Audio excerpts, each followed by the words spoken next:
कहानी सब जने जाना था, पहले बता दिया तमाशा देखा राजा ज्ञानिया कितने रूप हैं, कितने इनकी भाषा। राजा भोज इतना बड़ा विद्वान, इतना बड़ा राजा भले रहे, ज्ञानी इतना बड़ा रहे, हर जीव जंतु को भाषा वो जानत रहे न।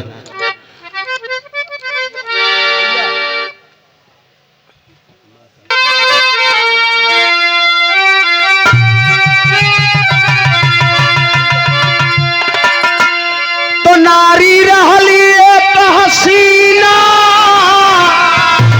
और देखवैयन का करकत सीना, जीना कितनन का कैली दुश्वार।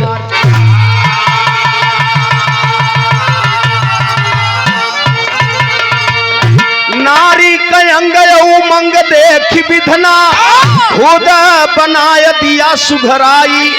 गोरे थे गाली और घुघुरे थे बाल, ठुमकत की चाल चलथिनी अठिला। रंग में होश नहीं तनिको भी होश नहीं, तब से एक लड़का से गईली भेटा। अरे लड़का बोला हम प्यार करी थ तोहसे, हमसे तुले तू शादी रचाई।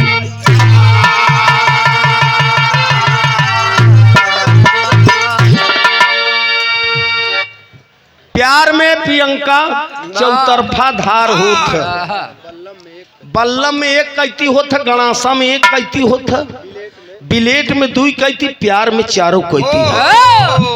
हाँ, ये बिरहा एक नसीहत देता, पारिवारिक गीत है, गौर करेंगे आप लोग कि माता पिता हमारे आप सबसे बड़े महान हैं।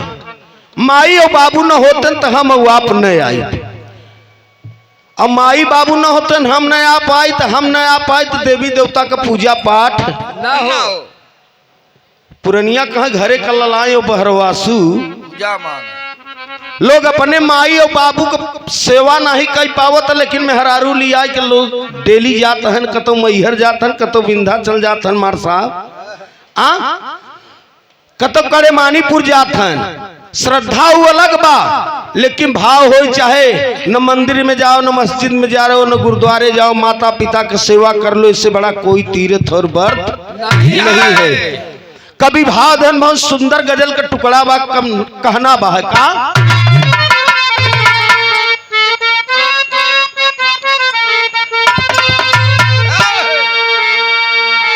पारिवारिक गीता एक गाना आप लोग सुने भी हुई ही, दोहरावो तेहरावो के परता काही कि आसमां से उतारा गया है, जिंदगी दे के मारा गया है।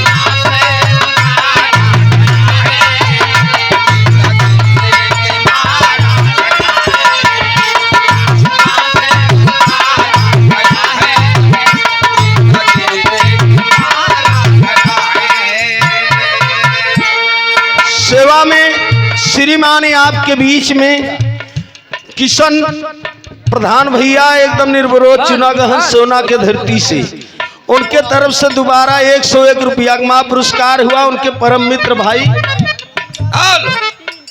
छेदीलाल मानटीन पासी एकदम शुद्ध में चलत है।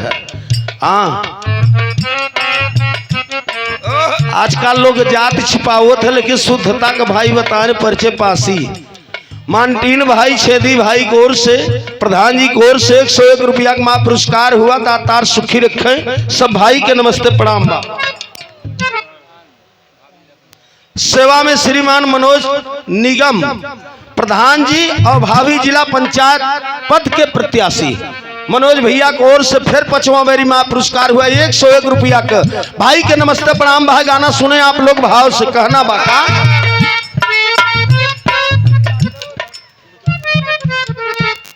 सेवा में श्रीमान उमा शंकर यादव विक्रमपुर के धरती से बड़े भैया की ओर से 101 रुपया का पुरस्कार हुआ। भाई के नमस्ते प्रणाम बका मुन्ना। सेवा में श्रीमान बाबू राजेश कुमार यादव बनपुरुआ के प्रधान जी आप बड़े भैया की ओर से 101 रुपया का पुरस्कार हुआ। भाई के नमस्ते प्रणाम बा। सब भैया के चरणों में अरदास बदास के कहनाम बका।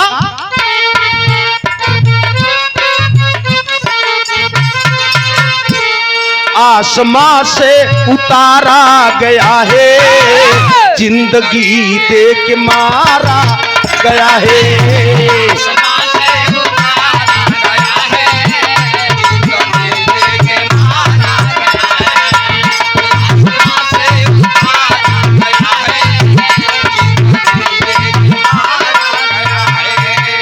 गजल का टुकड़ा रहा, लेकिन इसी भाव में विरह में बड़ा सुंदर कवि जी भाव लिखिन का।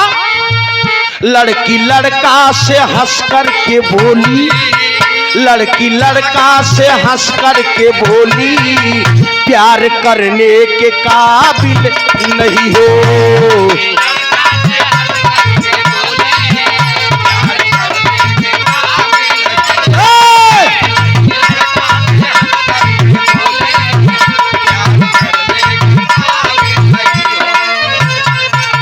लड़की लड़का से हंस करके बोली, कहा प्यार करने के काबिल नहीं हो। अभी नाजुक है तेरी जवानी, अभी नाजुक है तेरी जवानी, तुम निभाने के काबिल नहीं हो।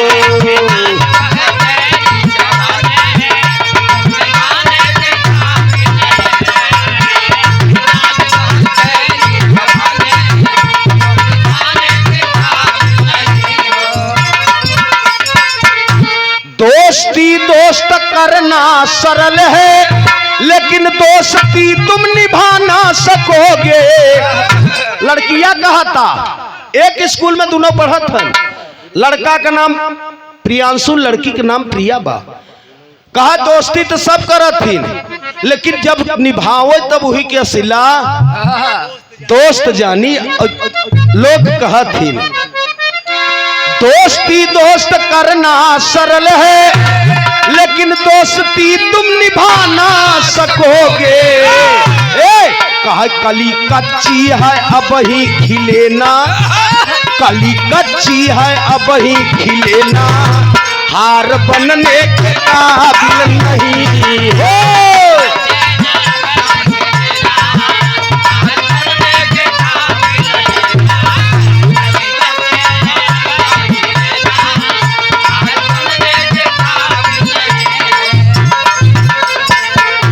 पत्थर क्यों बनत नहीं, पत्थर थोड़ो बनत क्यों।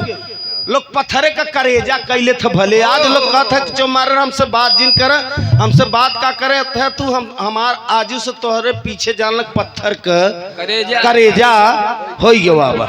ना लोग कहते रहे कि देखत रहा अहिल्या जो रहे राम छिले रहन पत्थरे के तौन मेहरारू बन गए थे, कि पत्थरे से मेहरारू बन जाए।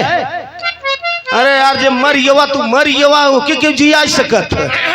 गीता में कन्हैया जी पहले उपदेश दे कि जो जन्मा उसका मृत्यु होबे करे, जो जन्म नहीं ले सोकर मौत नहीं हो सकत। कहाँ बच्चा पैदा हो तो तब भी दुख में होता है, और इंसान जब मरने लगता तब भी दुख में मरत है। चाहे जितना पैसा वाला हो धनवान हो, एक एक से पैसा वालन के देखे है तख्ता पे लेटा है, हमका कहा हाल चाल में कहाँ चुप रहता, डॉक्टर के केवल दाली के जूस पिए तख्ते पे लेटा नहीं मर जाबे। इस सब पत्थरे के लोग करेजा कैले तो हमारे तो दुश्मनी हो जाए, तो न बोली तो लोग कहे भैया अरे मनई नहीं यार, एक पत्थरे का करेजा है। पत्थर नहीं होता है मेरे दोस्त, कल्पना करे अलग बात हो सकता है। बड़का भैया लड़की बोली लड़का कहा हम तो बहुत चाहिए थे, हम तो उससे प्यार किया चाहिए थे। लड़किया कहे अच्छा कितना, कहा कोई बटखरा नहीं बा। लड़का बोला जब तनी बार, लड़किया कहा प्यार तो बहुत लोग के देखत है, बहुत लोग प्यार करत हैं,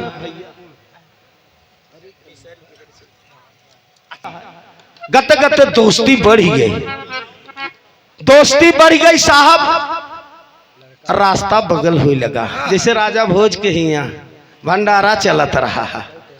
आप परमादरणी सेवा में श्रीमान सेहत बहादुर यादव, आप समाज सेवी ग्राम, आप विक्रमपुर के धरती से, आप बड़े भैया को 101 रुपया का पुरस्कार हुआ। बड़े भैया के नमस्ते प्रणाम। बजी साहब सेवा में श्रीमान राजित राम यादव, आप दरोगा जी, आप जी की ओर से 501 रुपया का महापुरस्कार तो हर बोल दे रही नमुआ, तू सुन नहीं पा रहा का? अच्छा अच्छा, ये दोबारा बोल दे, अब तोहर ऊपर बाहे ध्यान दे रहे हैं। चला घिवड़ा तो थरिये में जाए, कोनो बात नहीं। यहाँ सेवा में श्रीमान बड़े भैया मनोज निगम प्रधान जी, इसी गांव के आप प्रधान हैं, बहुत सज्जन आदमी है, बहुत कलाकारों को आप सम्मान करते हैं, भावी जिला पंचायत पद प्रत्याशी भी हैं। मनोज बाबू की ओर से पुनः फिर 101 रुपया का महापुरस्कार। भैया के नमस्ते प्रणाम। जब गाना सुनत रहे तो पैसा बीच बीच में दे जाते रहे। लड़की कहे कितना चाहता, लड़कवा कहे कितना तोहका चाहे थे, जैसे दूध में पानी मिल जाए मास्टर साहब। हाँ, केवल हिरे भर ओका जान पाओ, दूसर जाति न जान पाई है। हाँ, एक जने हमसे मुलाकात में कहाँ का हो आते जम का ठीक है, कहाँ अब तो 12 न बजा हो, हम का तो चूतिया है, हम पचे भोर से मिलाऊ चालू करी थे, भोर ही वैसे। हाँ, का भोर ही वैसे मिलाऊ चालू, कहाँ कैसे हम बच्चे का ट्यूब बांधे रही थे, ट्यूबवा में पानी लेके तब बैठी थे दुहई भरी। हाँ हो, कितना पकड़ब, अगर पब्लिक से चोरी करब तो का चोरी कैसे पकड़ सकत है, का कब्बो नहीं पकड़ सकते। वो लड़का जब इतनी बात कह, लड़कियां कहे चाहत कितना का, दोस्ती दोस्त करना सरल है, लेकिन दोस्ती तुम निभाना सकोगे।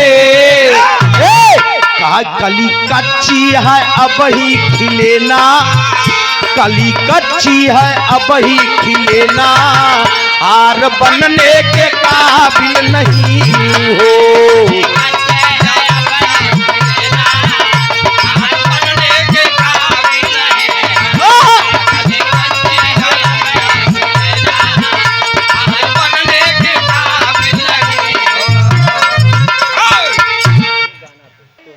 हम तोहसे शादी की हा चाहत है, हम प्रेम करत है। लड़किया का प्रेम करत है, प्रेम तो लोग करत हैं ढेर, ठीक है, लेकिन शादी करब निभा लेवा। लड़कवा का बिल्कुल कोनो अगर परीक्षा ले को हो तो ले ले। लड़का कह रहा है प्रियांशु, प्रिया कहता ठीक है, एक स्कूल में साहिब पढ़त हन। लड़किया एक बात कहे कि भैया तोहरो माता पिता पढ़ावत लिखावत हन, हमारो पढ़ावत लिखावत हन, एक उद्देश्य एक आशा बने हन कि लड़का डॉक्टर इंजीनियर बिटिया बने, लड़का बने, ऐसा जिन काम करे। प्रियांशु बोला कहा यार चल पढ़ाई चलत रहे, बियाह शादी हो जाए, पढ़ाई न रोके। सुने वाले पंचो लड़की एक शर्त रखे, ठीक है बियाह करबत, लेकिन एक हमार शर्त बा। का शर्त बा मास्टर साहब? बिरहम टेरिक बोलबा।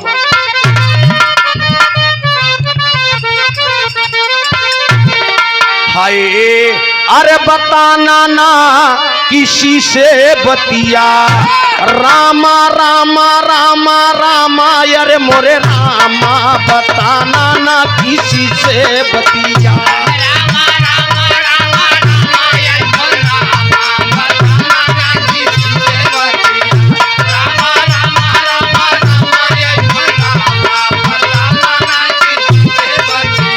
लड़की बोली अपने माँ का दिल लैयाना, बताना ना किसी से बतिया। जय हो यह भैया।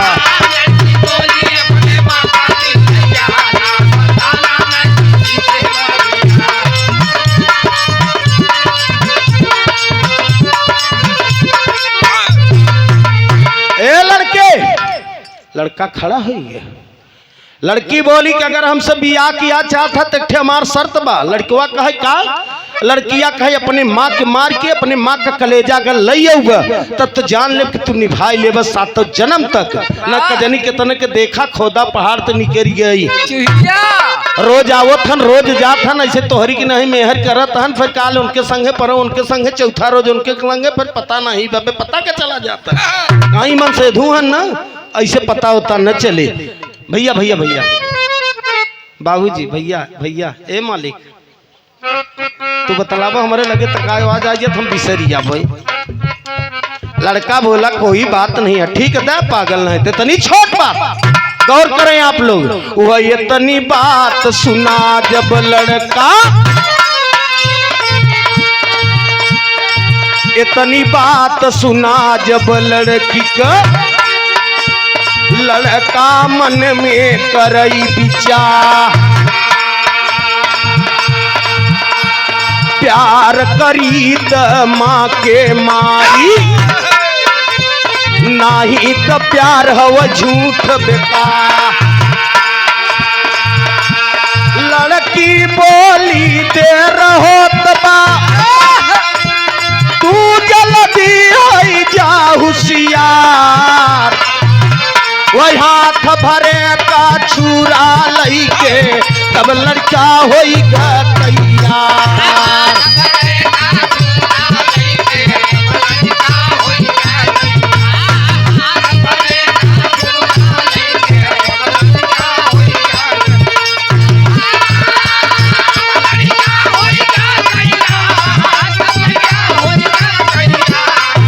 भैया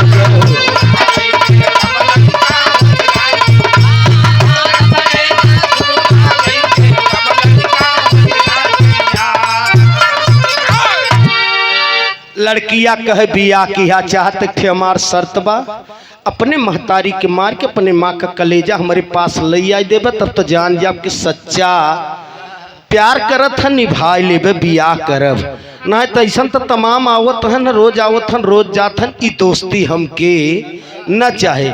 लड़का इतनी बात कह के पानी में अच्छा हाँ एक दाई नहीं कई दाई बजी जाए, बैठिए आप। बड़का भैया इतनी बात कह के वो लड़का चल देस। कहाँ चल देस? अपने घरे। ले खाते कछूरा मास्टर साहब महतारी और खाना बनाए के रास्ता नहीं हारत तक प्रियांशुआ हमार काल्हक गबा अभी तक आई नहीं बात का आया। जब मोहतारी मुहारी का देखा था तो बेटवा चलाया होता वह छुरा महाजत के मोहतरिया खुशी भाई कि कौन खिलौना हमार प्रियांशुआ ले बा, यही खिलौना के चक्कर में मोर बेटा कल से आई नहीं रहा। यही खिलौना के मारा बहुत सुंदर लागता। दूरी से महतारी कहता बिरहा में ठीक तर्ज लगा मुन्ना का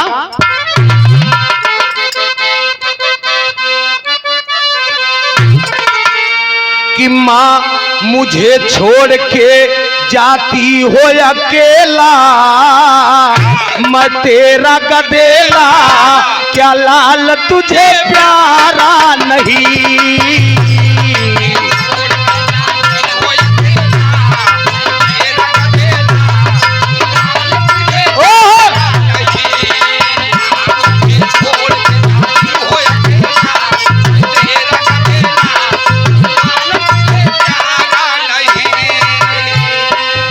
माई और बेटवा का प्यार कितना हो चाहे संसार में आप लोग देखे भी हो गए। हर औरत है आदमी का सेवा 1 साल 2 साल 5 साल करत थी।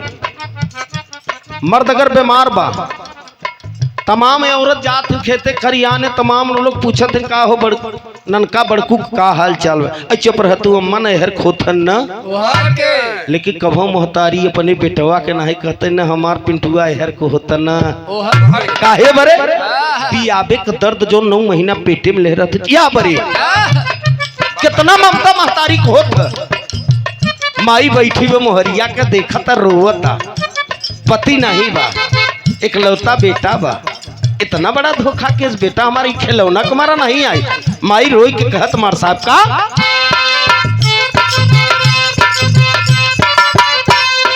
माँ ने अपने बच्चे के रो के पुकारे मेरे नयन के तारे कि लाल मेरा आया नहीं।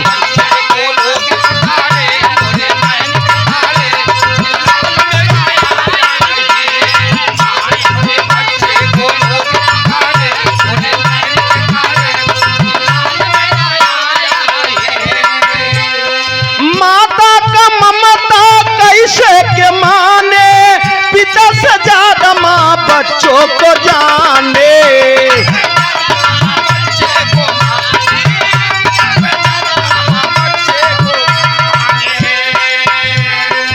दिन बीता रात बीता भोर सकारे दिन बीता रात बीता भोर सकारे, माँ बैठी मोहारे कि लाल मेरा आया नहीं।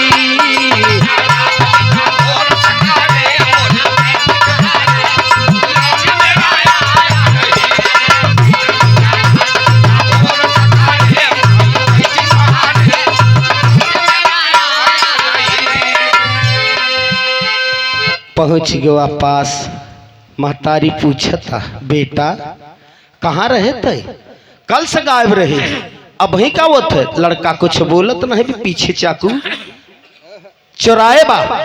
लड़का माँ रो के पूछा था कि बेटा तू कल से कहाँ रह गायब। लड़का हंसत पीछे चाकू चुराए बा।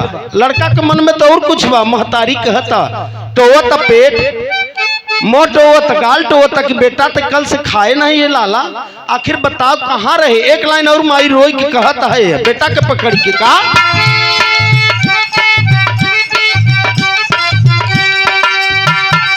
खाना बना के जो हत बीत रतिया। माई कहता बेटौना के पकड़ के प्रियांशुआ के खाना बना के जो हत बीत रतिया, आए न बबुआ पड़ी कौन बतिया।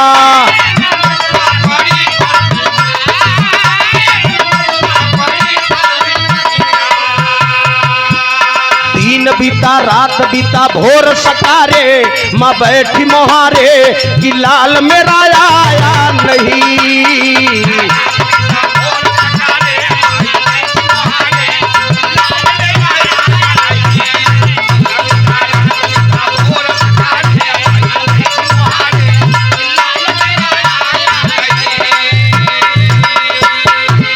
माई चुम्मच चाटता, पाछे हाथ लड़का के हे बा। माई अकवारी पकड़ता है, रच्चो पीछे ध्यान नहीं देता है कि बेटवा तू खाया ना, तू नहीं खाए रह तो हमहू नहीं खाए है। कितना प्यार माई और बेटवा के होत क्यों कर्जा चुकाई सकत है ना। मोहे से बक्के बरे चाहे जे जवन बक्की दे, बात अलग चीज है। हमारा आपके औरत आज भी बनाए गुस्सा महतारी के ऊपर, लेकिन हम लोग ये सोचे थे कि चले श्रवण कुमार की नहीं सेवा करे, चाहे महतारी बाप है। संसार में माता पिता भाई बहन बिछुड़ जाए तो फिर मिलने वाले कभी न मिली ही। माई हुई बात पर रोता है, लेकिन लड़का कुछ बोलत नहीं बा कि समय बीता जाता, आधा घंटा और बचता है, करी का। तब से पहुंच गवा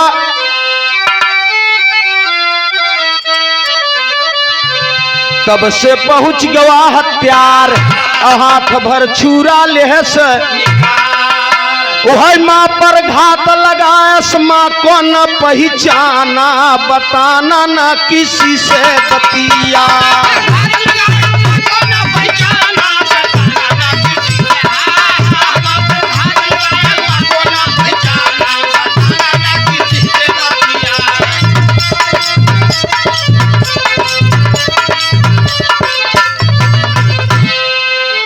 बोलता है माँ कहे खाना खाए है, बेटा खाए लेते ही नहीं खाए है तो हमहू नहीं खाए।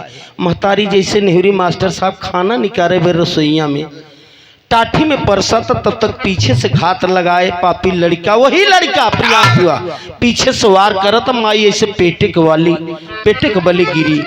जब पेटे के बले गिरे तो मेरे दोस्त वो कल्पना आप करा कि माई बेटवा का कितना प्यारा। एक महतारी 9 महीना बने लड़का की पेटे में रखे, अपटन तेल लगाए, सेवा सत्कार किए। पहला गुरु लड़का के क्या होता? माई होता। बेटा है तुम्हारे काका है, तुम्हारे चाचा है, तुम्हारे मौसिया है। क्या है पहला गुरु? माँ। दूसरा गुरु मास्टर साहब। तीसरा गुरु सतगुरु है। और जो अपने माई के बिसरिए तो उससे बड़ा गद्दार दुनिया में क्यों हो सकत है।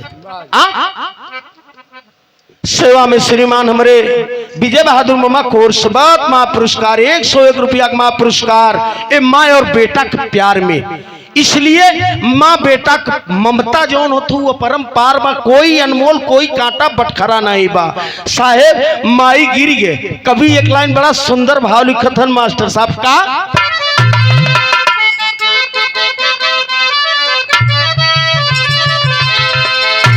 पिया परदेश गईले तार लागे टोपिया में।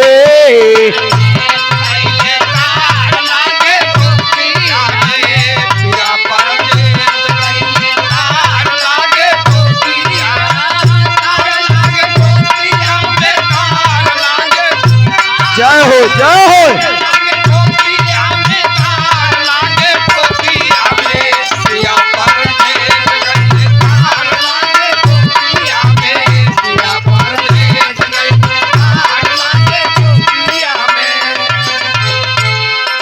दृश्य आप लोग गौर करें, लड़का करत का बा जो ने माँ के कोख से पैदा भ माई का करे जवा निसार लिहले पपिया।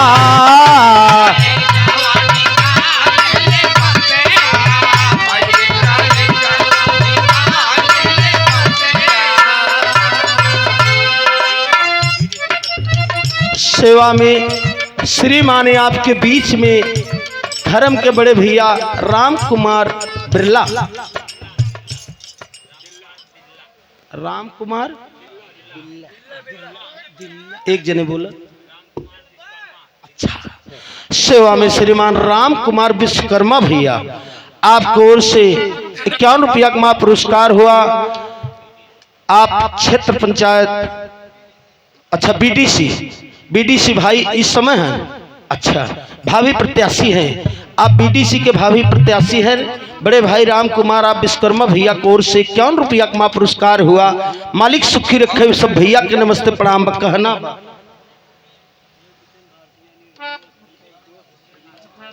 सेवा में श्रीमान सोना के धरती से किशन लाल भारतीय भैया हमारे निर्विरोध ग्राम प्रधान हैं, आप उनके मित्र छेदी लाल भैया दोनों भाई को ओर से पूरा अच्छा 100 रुपया का पुरस्कार हुआ। भाई के सादर चरणों में नमस्ते प्रणाम। सब भैया के चरण छू के पहले प्रणाम कहना बा। बैठ जा पड़े जी, बैठ जा बजाई देते करताल, बैठ जा बैठ।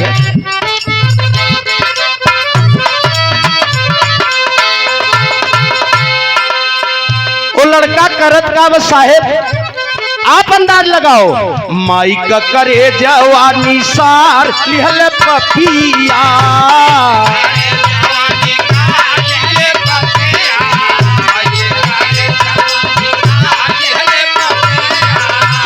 भर कछुरावा के मार दिहले पपिया हो, मार दिहले पपिया।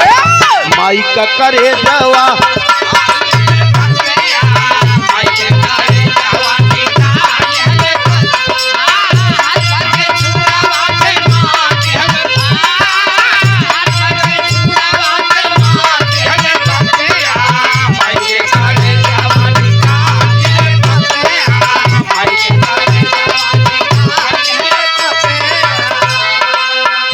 माँ का कलेजा तो निकाल ले लेके जाई कैसे, वादा के है 15 मिनट समय बात के है। अगर कलेजा न ले जा तो बियाह कैसे करे वो लड़की। आप लोग गौर करें, लोग कहते जमाना बदल गया, जमाना थोड़ा बदला बा, इंसान का सोच और बुद्धि बदली बा, जमाना अपने जगह पर बा। आज आप लोग कहते बेटी पढ़ाओ बेटी पढ़ाओ, बेटी हो चाहे बेटा एक समान, संस्कार सबसे बड़ा हो चाहिए। महतारी बाप का गलती नहीं होती, हम पछे केहू को लड़का रहे, कुछ अपने से दर्द कुछ अपने से भय और डर हो चाहिए। पहले के समय में हम लोग नान रहे तना मारा जात रहे, हिम्मत नहीं परत रहा कोनो गलत काम करे के। आजकल के लड़कियन के एक हाथ अगर मार देते देखा दूसर करे लगा। एक लड़का डरवाई दे बत पूरा गाँव का आदमी डराई गया है। इतना संस्कार बिगड़ गया बा है का 9 महीना माई लेके पेटवा में खोवाली,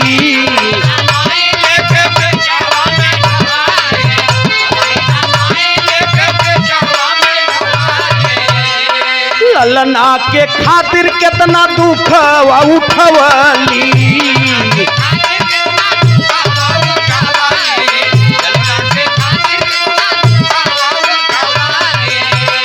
वही रे मैरिया के विसार दिहले पपिया, विसार दिहले पपिया।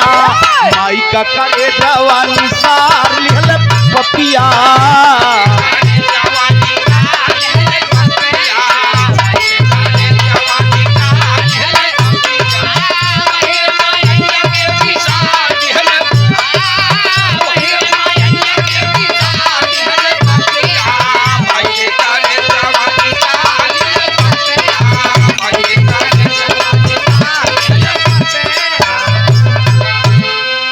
लोग विचार करें मेरे दोस्त। इसलिए मां संसार के सबसे बड़ी मां, धरती और मां इनकर उपाधि करे ऊपर भले सबके दिया हो, करे नीचे दिया जा सकल, लेकिन ऊपर नहीं दे सकते लोग, क्योंकि एक धरती मां होत, एक महतारी होत।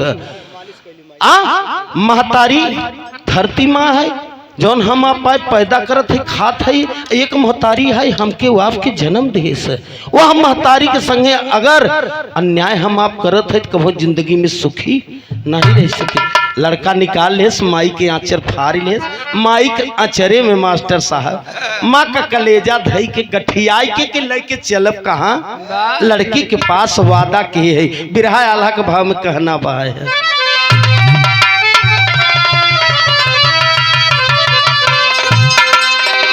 जैसे चकोरियानी हार चंदा के अवासा में रैनिया होई जाली भी नशा।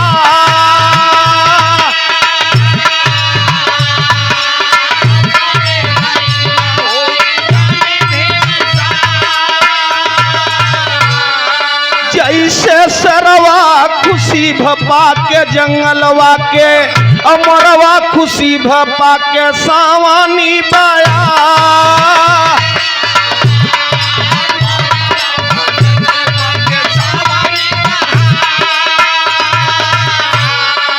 वैसे महतरिया खुशी भई पाई के ललनवा के, कह आज बजनी के नामवा छोड़ाया करता।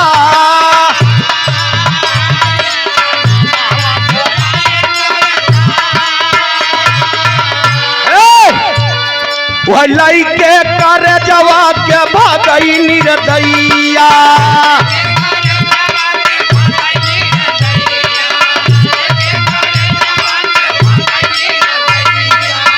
गठियाई है माई के कलेजा लेके चल दे लड़की के पास। 10 मिनट समय बचाबा, बियाह करे के बाद लइके करे जा पहुंचा नारी के भवनवा।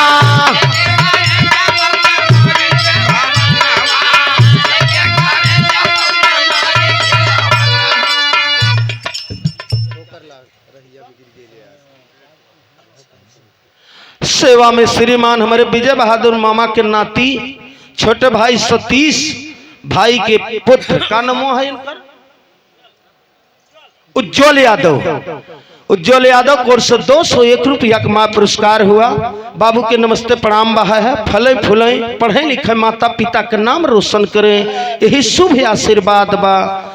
दास अरदास बा है, सब भैया के नमस्ते प्रणाम बहा है। भाई साहब माँ के आंचर फाट के कलेजा गठिया के मार साहब लेके चल दे बाहर लड़का का। लइके करे जवा के भागई निर्दयिया।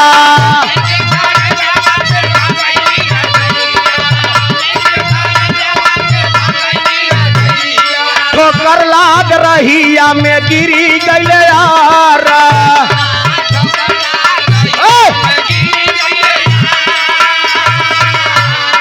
इतने में बोलत बाटे माई का करे जावा।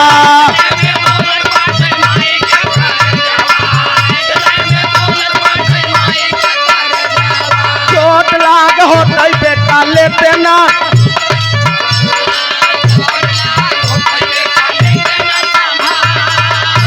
ए बेटा तोरे चोट लाग का अपने आप के संभार के जे, अब तो जब तुके करे के रहा कई देश के बोलता माँ का कलेजा बोला जो उनका ठिया है बा।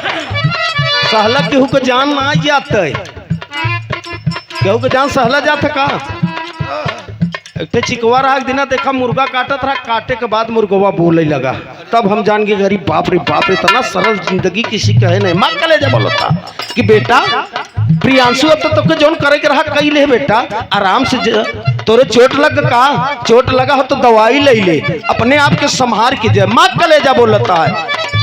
गवा कुछ दूरी पर ठोकर लाग, अपने कुछ दूर पर गिरे तक कलेजा कुछ दूरी पर जाता है, आवाज आओ तक कलेजा से, माँ कलेजा से। बेटा के पास चोट लाग हो संभाल ले, चोट लाग होता बेटा लेते न संभार।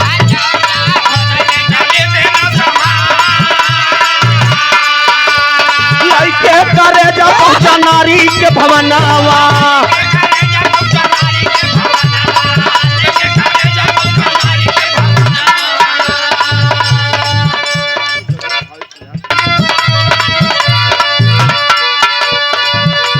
लइके करे जा पहुंचा नारी के भवनवा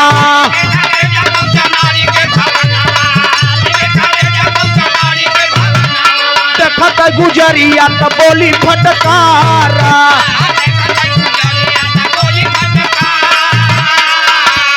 ऐश्वरी न मोहिया क्या मैं नहीं मोहिया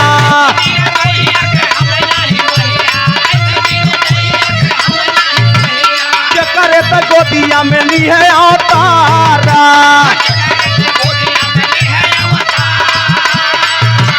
पियरा दूधवा उरी न नाही भइले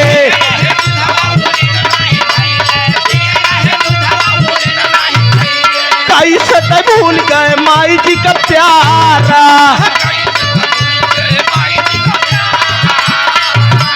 आगे का बयानवा सुना हो मोरे मितवा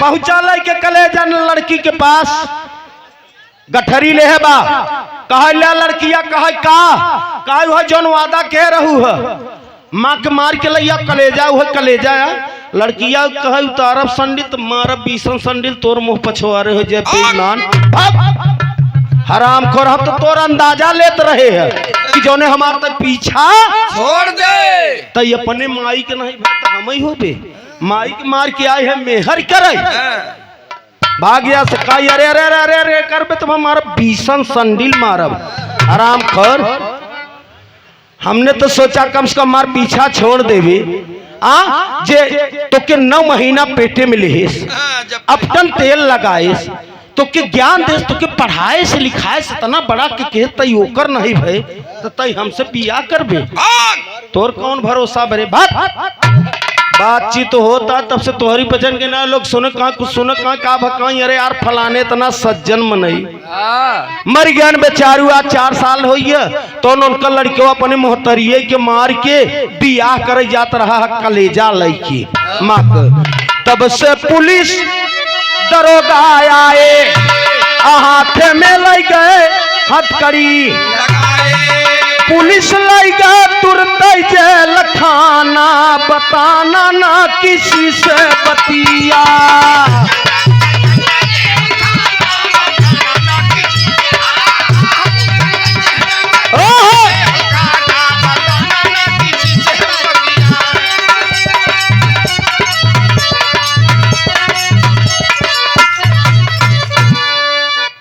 दोनों बतलात हैं आप लोगन के नहीं कोनो गलत काम छुप सकत का आप लिखे है कि गए हरिचंद धदीप दलीप गए पृथ्वीबान को नहीं जाना बाली रहा बलवान रहा ज करे कखरी 10 शीस समाना छत्रपति दुर्योधन गए जिन पारत से माँ भारत दगा किसी का सगा नहीं न मानो तो कर देखो जिसने किया रो उसका उजरा चर्चा भर पुलिस आए लई गए जेल से होकर मास्टर साहब चलान हो गया पहुंच गए कहा कोर्ट में माँ का कलेजा साथ में बा लड़का भी बा साथ में मेज पर जज साहब के सामने कलेजा माँ का रखा गवा कटघरे में लड़का खड़ा हो गया हाकिम साहब पूछे लागे क्यों लड़के तूने जुल्म किया तूने माँ को मारा एक कौआ अक्षर बोलत नहीं बा जज साहब बोले कि तेरा फांसी होने वाला रे बाप रे तूने सरेआम कत्ल किया अपने माँ को मारा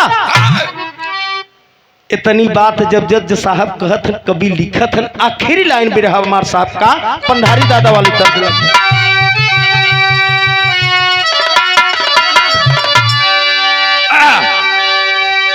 लड़कवा रोई की थी बात कहत का कहा यारे आज नारी के करनवा ई जानवा छूटा जात बा हाकिम के समनवा में बयानवा पूछा जात बा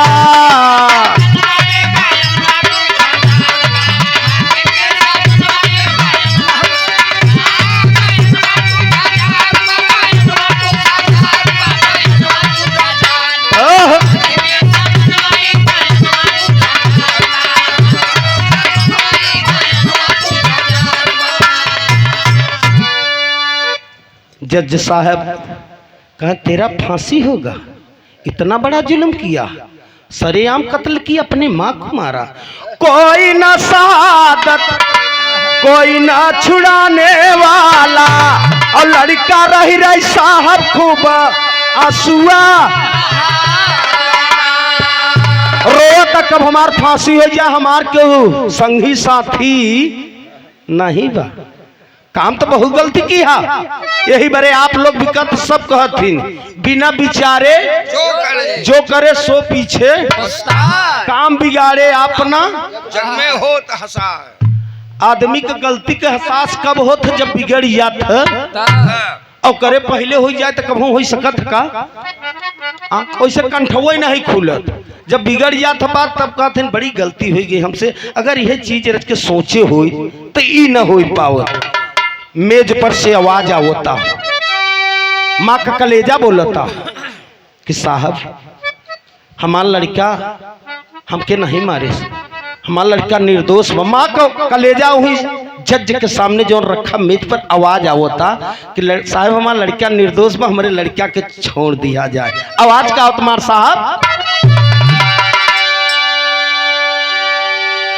अपने आप के छुरा मारा, कलेजा कहत माँ का, अरे अपने आप के छुरा मारा, आज जहानवा छूटा जात बा, हाकिम के समनवा में बयानवा पूछा जात बा।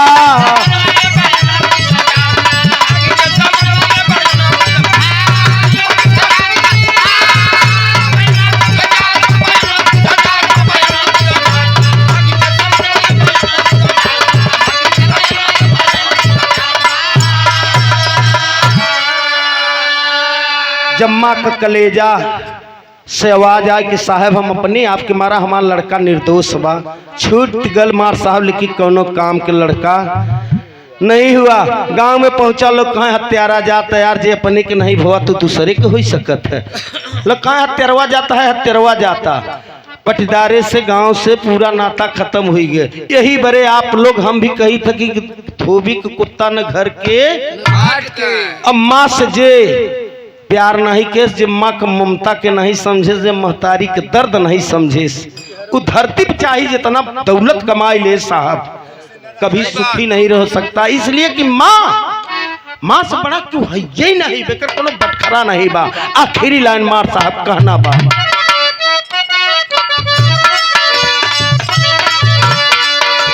लिखत राम सुमेर तूफानी,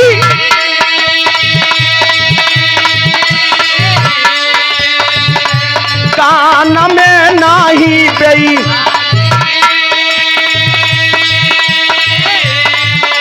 राम रामाय रे हो मोरे राम, काम प्रेम चंद सतगुरु का घराना हो, बताना न किसी से बतिया।